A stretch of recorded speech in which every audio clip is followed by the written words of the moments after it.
Quan Carles I va donar en herència a Felip les corones ibèriques amb els seus territoris i les possessions borgonyones, però en canvi no li va llegar la corona imperial, que fou cedida al seu germà Ferran I, va molestar moltíssim al príncep. Des d'aleshores, Felip va culpar del fet a les influències que havia tingut els humanistes en aquesta decisió, convertint-los, per tant, en el principal objectiu de la seva vida, en els seus enemics. Com a rei, Felip va ser educat a Castella sota una forta influència religiosa, convertint-lo en líder del cristianisme més intransigent i perseguidor de tots els heretges. Defensor acèrrim de la Contrareforma, va impulsar com ningú altre monarca la Inquisició. Fins i tot va tenir el dubtós honor de ser el primer governant cristià en crear el decret de netedat de la sang, que impedia a aquells que no podien demostrar el seu origen cristià l'accés a determinats càrrecs, drets o fins i tot privilegis, i també establir la pragmàtica sanció que obligava als moriscos que deixessin la seva manera de viure i els costums per convertir-se en espanyols catòlics de fet. Sota la nova llei, els moriscs del Regne de Granada tenien l'obligació d'aprendre el castellà en un termini de 3 anys. Un cop passat, es consideraria un crim parlar, llegir o escriure en llengua àrab. També se'ls requeria abandonar els seus antics costums, els noms àrabs i les cerimònies. Per tant, estem parlant d'un monarca que era un fanàtic religiós. Com a polític, era fill d'un absolutista i, per tant, va continuar amb les mateixes institucions heretades pel seu pare i amb la mateixa mentalitat. No va viatjar gairebé mai fora de la península i poc dintre d'ella. Així que va delegar en diferents virreis o altres càrrecs el seu poder. Això sí, va ser el primer regne modern amb una administració i una burocràcia fins aleshores mai vista, perquè als seus administratius se'ls va imposar el fet de tenir estudis universitaris. En quant a economia, Felip va heretar del seu pare un deute d'uns 20 milions de ducats i va deixar al seu successor una quantitat 5 vegades superior a aquesta xifra. La riquesa de l'imperi requeia principalment sobre Castella. Els importants ingressos procedents d'Amèrica significaven a prop del 10 al 20% de la riquesa total de la corona. Però no era suficient. Hi va haver de menester de préstecs de banquers genovesos i holandesos i els seus interessos. Els majors consumidors de tots aquests ingressos van ser els Països Baixos i la política mediterrània de Felip, que junts s'enduïen al voltant d'uns 6 milions de ducats l'any. En quant a la seva descendència, Felip va tenir 8 fills i 8 filles legítimes i es diu que va arribar a tenir moltíssims més fills il·legítims. El seu primogènit inicialment va ser Carles. L'infant Carles va ser educat a la universitat. Però durant la seva estada als Països Baixos va conspirar contra el seu pare al costat dels flamencs i això va provocar que el fos detingut, processat i reclòs a les seves estances, on va morir el 1568. Aleshores Felip va deixar en el seu següent fill, segons primogènit, Felip, el total del seu imperi. Felip va ser el responsable de l'elecció de Madrid com a seu permanent de la cort reial el 1561 i també, evidentment, com a capital de l'imperi. L'Escorial fou construït per ordre de Felip II entre el 1563 i el 1584 per tal de commemorar una de les grans victòries d'ell, la batalla de Sant Quintí. En un primer moment, el monestir tenia una voluntat de servir com a panteó reial on enterrar-hi els reis. El que passa és que Felip va fixar la residència en aquest monestir, va decidir que la residència fos permanentment en allà, molt a prop de la cort, a 50 quilòmetres de Madrid. Amb un rei de les característiques de Felip, era inevitable que els conflictes esclatessin ràpidament. Així, d'aquesta manera, a partir de 1568, es van iniciar els conflictes a Flandes, motivats per la rebel·lió dels nobles contra el rei en demanda de més autonomia i l'exigència dels protestants, que demanaven respecte per la seva religió. També es va produir la rebel·lió dels Alpujarres, que va ser un conflicte esdevingut per un aixecament musulmà contra la pragmàtica sanció, que els obligava a tenir com a llengua obligatòria el castellà, les costums castellanes, etc. Això va fer que Felip decidís, una vegada vençuts, dispersar tots els moriscos per tota la península, 80.000 persones allunyades de les seves terres originals. 3 anys més tard, el 1570, va acabar expulsant els moriscos. Un altre punt d'atenció va ser Catalunya. Els constants atacs de la pirateria, la situació econòmica generada i la intensificació del bandolerisme van fer de Catalunya un lloc bastant irreductible. Quant a política exterior, els conflictes van ser un constant mal de cap pel rei. França es va convertir en la primera gran preocupació de Felip II. La guerra contra Enric II de França, que va donar suport als flamencs, va acabar amb la victòria de Sant Quintí el 1557. És aquest famós Sant Quintí que, d'una manera o altra, farà que, per commemorar-lo, Felip construeixi el monestir de l'Escorial. En quant als otomans, les lluites a la Mediterrània van ser una constant.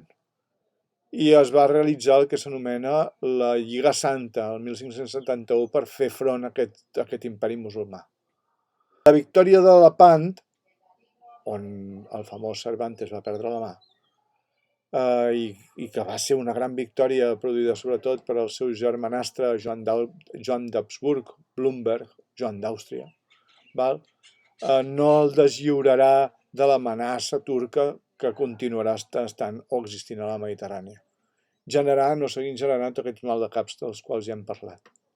Per tant, l'herència dels conflictes del seu pare, Carles, en les guerres protestants, en les guerres contra França i en les guerres contra els turcs es van fer palès en el seu regnat també.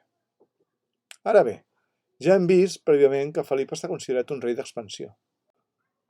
Aquest fet es fa evident quan el 1580 mor sense hereu legítim de Portugal el seu rei. Aleshores, Felip era fill d'Isabel de Portugal i net de Manuel I, i com a tal va fer valdre els seus drets dinàstics al tron portuguès. Va enviar el seu exèrcit amb el duc d'Alba al capdavant per assegurar-se una miqueta aquesta successió davant d'altres pretendents. Els va derrotar en batalla i l'11 de setembre de 1580 el mateix duc d'Alba va fer jurar a Felip II el dret a ser monarca a la mateixa Lisboa. Un altre capítol d'expansió es va produir a Anglaterra. Quan va morir la seva primera esposa, que havia concertat el seu pare, Carles I, aquest va observar que la seva tieta, la reina Maria I d'Anglaterra, que tenia 12 anys més que ell, doncs li podia procurar la corona d'Anglaterra. Tot i que no li agradava físicament al rei, perquè ella a més tenia una salut molt precària, va casar-se amb ella. El que passa és que va durar molt poc, perquè Maria va morir d'hora prematurament, i a més els anglesos no van acceptar com a rei, després de la mort de Maria, el mateix Felip. En aquests moments, la germanastra de Maria, Isabel, es va convertir en reina d'Anglaterra. Posteriorment, en part per aquests motius que hem explicat, i també pels fets que els anglesos havien abraçat el protestantisme des de l'època d'Enric VIII, es va iniciar un conflicte religiós entre Felip i Isabel, perquè aquesta va oferir suport als rebels flamencs, als protestants flamencs. I també pel fet que Isabel es va aliar amb els pirates de la zona del Carib per generar problemes a la constant afluència d'or cap al regne d'Espanya. Felip va decidir donar una lliçó als anglesos, va crear l'Armada Invencible, va agafar tot un territori com els Monegros i els va desertitzar, va arrencar tota la fusta per construir una enorme flota i conquerir Anglaterra. La intenció de Felip era destronar Isabel i quedar-se tota Anglaterra al seu poder. Però una tempesta va fer que l'Armada Invencible acabés mig esfonsada i els pocs vaixells que van arribar a Anglaterra van ser derrotats i esfonsats pels mateixos anglesos. Felip va tenir durant la major part de la seva vida una salut delicada. Va patir moltíssimes malalties i en els seus darrers anys de la seva vida més. Va morir bastant gran, als 71 anys, tenint en compte que en aquella època la mitjana estava en 40 pocs. I us recordo que el seu fill Carles s'havia rebel·lat contra ell, el seu primogènit, i per tant li va deixar al seu segon fill, Felip III, a la llarga, doncs tot l'imperi. Deixant-li el seu fill Felip III, us recordo que Carles, el primogènit, havia estat tancat i va morir en confinament, val? Va deixar a Felip III el que seria l'imperi. El que passa és que Felip no era una persona amb grans capacitats i per aquest motiu li va imposar un validor. Felip III no estava destinat a ser l'hereu de Felip II. Aquest honor havia d'anar a parar a mans del seu germà gran, en Carles, però aquest va trair el seu pare i posteriorment va morir. Mancat d'un autèntic programa de govern, va delegar la seva política en el duc de Lerma, i aquest el que es va dedicar va ser a enriquir-se. En definitiva, era un corrupte, i així doncs el van fer fora, i el va substituir el fill d'aquest, el duc d'Úceda.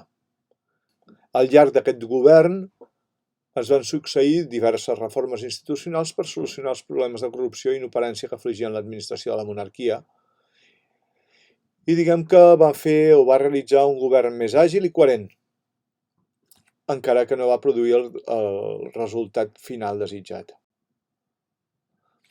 Els problemes financers, que ja venien arrossegant-se des dels regnats anteriors, en Carles I i Felip II, van fer el rei dependent de les Corts de Castella, amb les quals es va haver de reunir amb més freqüència perquè li atorguessin els recursos imprescindibles per mantenir l'acció exterior de la monarquia.